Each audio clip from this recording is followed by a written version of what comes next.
குழந்தை வீரர் நீங்க ரவி நீங்க எப்படி பார்க்குறீங்க? அதாவது ஒரு எதிர்க்கட்சி பார்வையில் அதிமுக இதை எப்படி பார்க்கும்? ஏற்கனவே அவர்கள் வந்து இது அவங்க குடும்பத்தை வளர்ப்பதற்கு போன்ற விமர்சனங்கள் அதிமுகவுக்குள்ள இருந்து வந்திருக்கிறது. இதில் என்ன சமூக நீதி இருக்கிறதுன்ற விமர்சனங்கள்லாம் ஒரு பக்கம் இருக்கிறது. ஆனால் அவர்கள் தொடர்ந்து இந்த வாரிசு அரசியல் தான் அப்படிங்கிறத ஒப்புக்கொண்டே அந்த கட்சிக்குள் உள்ளவர்களும் சரி, கட்சியை வழிநடத்துறதுங்கிறதும் அந்த மெத்தடில் வழிநடத்துகிறோன்னு சொல்கிறாங்க. தொடர்ந்து வைக்கக்கூடிய இந்த விமர்சனங்களை அதிமுக எப்படி நீங்கள் வைக்கிற விமர்சனங்களுக்கு எதிரான திசையிலே தான் அது சென்று கொண்டே இருக்கிறது. அதுடைய ஒன்று தான் இன்றும் கூட நடந்திருக்கிறது. அதாவது அவங்க சொல்லி பார்த்தாங்க, இல்லைன்னுங்கிற மாதிரி சொல்லி பார்த்தாங்க, அது எடுபடலை. அதே மாதிரி தெள்ள தெளிவாக எல்லாருக்குமே இது வந்து இந்த சிஸ்டத்தில் தான் போகுது அப்படிங்கிறது தெரிஞ்சுது. தெரிஞ்ச உடனே அவங்க என்ன முடிவு பண்ணிட்டாங்க, இல்லை இல்லைன்னு சொன்னதானே பிரச்சனை, இருக்குன்னு சொல்லிட்டா பிரச்சனை முடிஞ்சிச்சுல்ல, ஆமாம் அப்படின்னு சொல்லிட்டு ஒரு ஃபுல் ஸ்டாப் மாதிரி ஒரு கமா மாதிரி லைட்டாக போட்டுட்டு, திமுக என்பதே ஒரு குடும்பம், அந்த குடும்பத்துக்குள்ளார ஒருத்தராக வரும்பொழுது அது குடும்ப ஆட்சி மாதிரி தான் தெரியும், அது எங்களோட சிஸ்டம், அந்த மாதிரி திராவிட மாடல் அப்படின்ட்டு. நான் உதயநிதி ஸ்டாலின், துர்கா இருக்காங்க, அப்புறம் மீதி இருக்காங்க, எல்லோரும் இருக்காங்க, துரைமுருகன் இருக்கார், எல்லோரும் இருக்கார், எல்லாரும் ஒரு குடும்பம். எல்லாரும் ஒரு குடும்பமாக இருக்கும் பொழுது அந்த குடும்பத்தில் ஒருத்தராக வரும்பொழுது உங்களுக்கு பார்க்குறதுக்கு அப்படி குடும்ப ஆட்சி மாதிரி தெரியுது. எங்களுக்கு அப்படி கிடையாது. நாங்கள் வந்து சிஸ்டமேட்டிக்காக தான் போயிட்டுருக்கோம். அப்படிங்கிற லெவலில் பாலிஷ் பண்ணி ஒரு செட்டிங் பண்ணுற லெவலுக்கு வந்துட்டாங்க. அதனால் இப்போ யார் என்ன பேசினாலும் ஆமாம் அப்படி தான், ஏன் அது அப்படி தான், எங்கள் கட்சி, நாங்கள் எங்கள் கட்சியோட ஜனநாயகம், எங்கள் கட்சியோட ஜனநாயகம் பேசலையே, எப்படி வெளியில இருந்து தான் இது பேச பொருளாயிட்டே இருக்கு. அவங்க பதில் சொல்றதே டைரிங்கா பதில் சொல்றாங்க. எப்படின்னு, ஆமாம் எங்களுடைய கட்சி ஜனநாயகம், அப்படி நாங்க எல்லாம் ஒரு குடும்பம், நாங்க அப்படிதான் பண்ணுவோம், அதெல்லாம் பார்த்து தான் மக்கள் ஓட்டு போட்டிருக்காங்க, அதெல்லாம் பண்ணிட்டு இருக்காங்க அப்படிங்கிற மாதிரி டைரிங்கா சொல்ல ஆரம்பிச்சிட்டாங்க. சரிங்களா? அடுத்தது பார்த்தீங்கன்னா, இப்போ ஒரு பிரதர் மதிவாணன் பேசும்போது என்ன தெளிவாக சொல்றாரு, யாரெல்லாம் வந்து பட்டியலினத்தை பற்றியெல்லாம் பேச ஆரம்பித்தாரோ அவர் முன்னால் போய் நாங்கள் பட்டியலினத்திற்கு உயர்கல்வி கொடுத்து படிக்கக்கூடாது, பண்ணக்கூடாது, செய்யக்கூடாது, பார்க்கக்கூடாது, நிற்கக்கூடாது, உட்காரக்கூடாது, குனியக்கூடாது, இப்படியெல்லாம் சொன்னவங்க முன்னால் அவரை வச்சே நாங்கள் அவருக்கு என்ன உயர்கல்வி பொறுப்பு கொடுத்துட்டோம். உண்மையிலேயே பெரிய விஷயந்தான். ஆனால் கொஞ்சம் பிளேபேக் பின்னால் போய் பார்க்கணும்ல, என்னென்ன நடந்தது அப்படின்னு எல்லாம் பார்க்கணும்ல.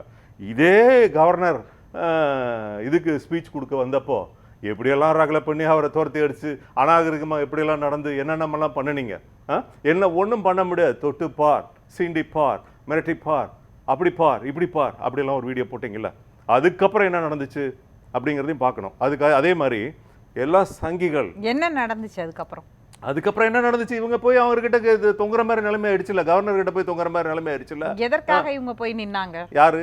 எதற்காக ஆளுங்கட்சி போய் நின்னுச்சு? ஆளுங்கட்சி பல விஷயங்களுக்காக கவர்னர் கிட்ட போக வேண்டிய சூழ்நிலைகள் வரும் பொழுது அவர்கள் போய் தானே ஆகணும், ஒவ்வொரு விஷயத்துக்கும் போய் தானே ஆகணும். ஒவ்வொரு விஷயத்துக்கும் போகும்பொழுது அவர்கள் வந்து இவங்க தான் அவரை பார்த்து கொஞ்சம் தலை குனிஞ்சு நிற்கணும், வேற வழி இல்லை. அதாவது புரோட்டோகால் படி இவர் அங்கே போயாகணும், அவர் இவரை பார்த்தாகணும் அப்படிங்கிற மாதிரி ஒரு சூழ்நிலை.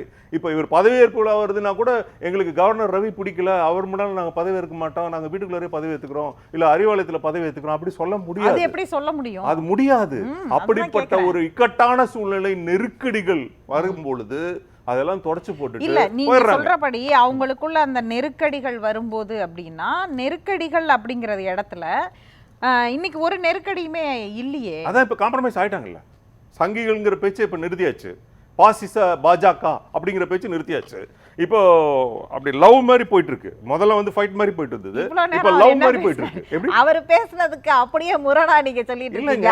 அவங்க வந்து இங்க பாருங்க, தமிழகத்தையே வந்து புரட்டி போடுகிற ஒரு புதுவிதமான அரசியலை திராவிட மாடல் அரசியல் அப்படின்னு சொல்லும் பொழுது நீங்க புரிஞ்சுக்கணும். அது 4.0 சொல்லிட்டீங்க, லேட்டஸ்ட் வெர்ஷன். அந்த லேட்டஸ்ட் வெர்ஷன் எப்படின்னா, எலெக்ஷன் டைம்ல ஃபைட், எலெக்ஷன் முடிஞ்சதுக்கு அப்புறம் அப்படி அப்படி ஒதுங்குறது, அப்புறம் அதுக்கப்புறம் என்ன பண்றதுன்னா அப்படி கிட்ட போய் பாக்குறது, அப்புறம் வான்னு கூப்பிட்டு இப்படி தட்டி தரவி கொடுத்தாங்கன்னு வச்சுக்கோங்க, அப்படியே வாழாட்டிட்டு பின்னால போயிடுறது. அது அதீதமான விமர்சனம் இல்ல, இது வந்து ஒரு விமர்சனத்தை விமர்சனமா தான் எடுத்துக்கணும். நான் எதுன்னு பொருள் சொல்லலையே. இல்ல நீங்க சொன்ன விமர்சனம் அதீதமான விமர்சனம். சொல்லுங்க. லட்சுமணன் சார் பேசும்போது தெளிவா சொன்னாரு. இல்ல நீங்க வந்து அவங்க கொடுக்கப்பட்டிருக்கிற பொறுப்பை அந்த கட்சிக்குள்ள எதிர்ப்பு இல்ல, அரசியலமைப்பு சட்டம் வழங்கி இருக்கிறபடி இன்னைக்கு வந்து அவங்க வந்து புதிய அமைச்சர்கள் பொறுப்பேற்று இருக்கிறாங்க. துணை முதலமைச்சர்னு ஏற்கனவே எஸ்பிஎலும் சொன்னார், நானும் சொன்னேன், பல மாநிலங்கள்ல இருக்கு, உங்க கட்சியிலேயே அது நடந்திருக்குது. அப்படி அதாவது அதிமுகவிலும் அது நடந்திருக்கிறது. அப்ப இப்ப திமுகவிலும் இது இரண்டாவது முறையா நடக்குது, ஏற்கனவே ஒரு முறை நடந்திருக்குது அப்படிங்கிற இந்த காலகட்டம் இருக்குல்ல, இதுல என்ன டிஸ்டர்பன்ஸ் இருக்கு? ஏன் வந்து இது இவ்வளவு விமர்சனமா பார்க்கணும்? நீங்க இதற்கு வந்து அதிமுக எப்படி தயாராகி இருக்கிறது? இதை வந்து நீங்க கட்சி கட்டுமானம் கட்டுக்கோப்பு கடந்த ஒரு வாரமா பேசப்பட்ட விமர்சனங்கள், இன்றைக்கு அவங்க எங்களுக்குள்ள ஒண்ணும் இல்லை, நீங்க சொன்ன மாதிரியே நாங்க ஒன்னாதான் இருக்கிறோம் அப்படின்னு சொல்லிட்டாங்கல்ல.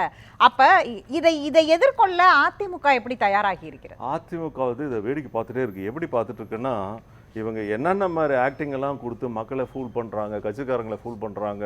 அடிப்படையாக 50 வருட பாரம்பரியமான திமுக அரசியல் பார்த்து பழகியவர்களுக்கு இதெல்லாம் ஒரு அதிர்ச்சி வைத்தியம் மாதிரி இருக்குது. இது புதுவிதமான அது திராவிட மாடல் ஆட்சி 4.0ங்கிறது புதுவிதமான விஷயம். அதெல்லாம் அவங்களால ஜீரணிக்கவே முடியல. இதில் எப்படின்னா, முதலமைச்சர் அப்படிங்கும்போது ஆட்டோமேட்டிக்காக ஃபர்ஸ்ட் வந்துடுறாரு.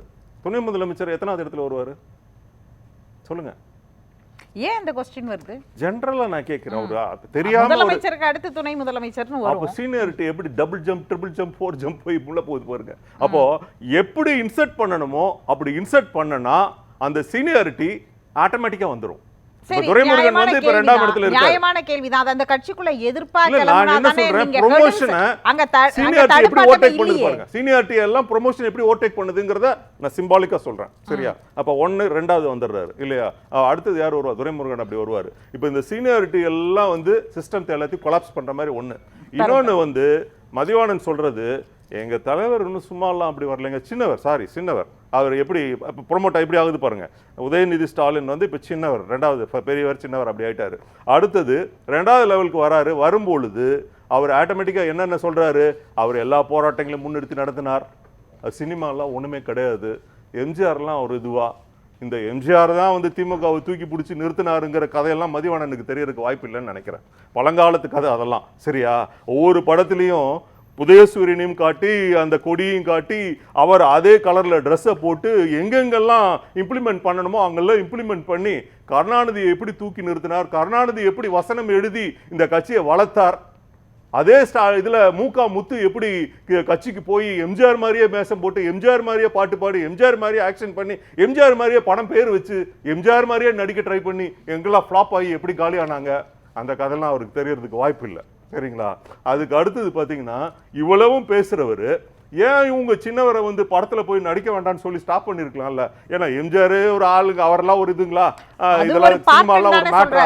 கோடம்பாக்கம் போய் தான் நம்ம இங்க வரணுமா? விமர்சனம் எல்லாம் ஒரு தனிநபர் சார்ந்த அவர் பேசுனதுக்கு நான் பதில் கொடுக்கணுமா வேண்டாமா? என்னுடைய क्वेश्चन என்னன்னா, இது அதிமுக எப்படி நீங்க பார்க்கறீங்க, எதிர்கொள்ள போறீங்க? அவர் பேசுனதுக்கு நான் பதில் கொடுக்கணும்ல, நீங்க கொடுங்க. ஆனா அதிமுகவிற்கு இருக்கக்கூடிய சவால்னு ஒரு கேள்வி வருதுல்ல, அந்த இடத்துல அதற்கான பதில் என்ன? அதிமுகவுக்கு இதுல என்னங்க, நான் என்ன சொல்றேன், இப்போ முதல்ல ஒரு 4777 ஒரு வேர்டு இருக்கு. 4777 எம்ஜிஆரோட கார்.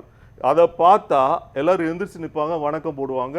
அது ஒரு சிம்பாலிக்கா எல்லாருக்கும் தமிழ்நாட்டு அரசியலில் ஒரு கலக்கு. 10 வருஷம் 77லிருந்து 87 வரைக்கும் 4777ங்கிறது ஒரு கலக்குது. இப்போ திமுகவில் திராவிட மாடல் 4.0ல 471 அப்படிங்கிறது இனிமேல் வரப்போகுது.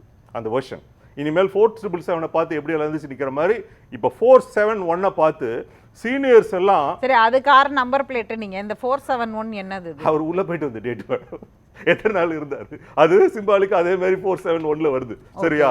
அந்த 471 இப்ப பாவல விழா காஞ்சிபுரத்தில் நடந்து, காஞ்சிபுரத்தில் பார்த்தீங்கன்னா இவர் உள்ள என்டர் ஆகிறாரு, காமிக்கிறாங்க.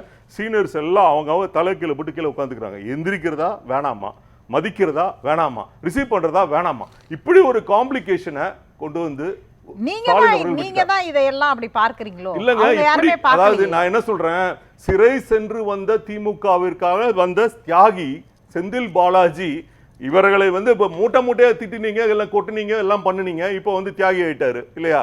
அந்த தியாகி என்ன பவர்ல இப்ப கொடுத்துருக்கீங்க? அவர் தியாகம் பண்ற மாதிரி தமிழ்நாட்டுக்கு ஏதாவது கொடுத்துருக்கீங்களா? என்ன, அதாவது நீர்வளத்துறை கொடுத்துருக்கீங்களா, இல்ல சமூக நலத்துறை கொடுத்துருக்கீங்களா, என்ன துறை கொடுத்துருக்கீங்க?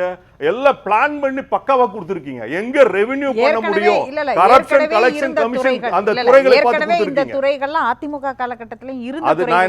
நான் என்ன சொல்றேன், அதிமுக காலத்துல மோசமா இருந்தவர் இப்ப புனிதராகி இப்ப தியாகி ஆயிட்டாருல. அப்ப தியாகியானவருக்கு என்ன துறை கொடுத்துருக்கணும்? நீங்க மின்சாரத்துறை கொடுக்குறீங்க, மது கொடுக்குறீங்க, ஆயத்தீர்வை அவர் ஏற்கனவே கொடுக்குறீங்க. இருந்த துறை தானே அது? இருக்கட்டும், ஏன் இப்பொழுது கொடுக்கப்படுகிறது? இல்ல அதை அது யோசிக்கணுமா வந்து வேண்டாமா? ஏன் அவருக்கு கொடுக்கப்படுகிறது அப்படிங்கிறது, அவர் ஏற்கனவே இருந்த துறை அப்படின்னா நீங்க முதல் முறை கேட்ட விமர்சனத்துக்கான பதில் ஏற்கனவே இருந்த வந்துருச்சு. துறை தான் கொடுக்கணும்னு ஒண்ணு கட்டாயம் கிடையாது. எந்த துறையை யாருக்கு இல்ல, வேணாலும் எப்படி வேணாலும் மாத்தி அவங்களுக்கு இல்ல, கொடுக்குற அதிகாரம் இவ்வளவு அவருக்கு பெரிய இருக்கு. ஒரு அமைச்சரவைய முடிவு பண்ணக்கூடிய இடத்துல இது இருக்காரு, அதை அவங்க நான் முடிவு, இல்லைன்னு அவங்க சொல்ல முடிவா மறுக்கல. தானே இருக்க முடியும். எங்களுடைய வாதத்தை நான் சொல்றேன். சரி, அதாவது என்ன பேசுவோம். துறை ஏன் கொடுக்கப்பட்டது அப்படிங்கறத கவனிக்கணும்னு சொல்றேன். பேசுவோம்.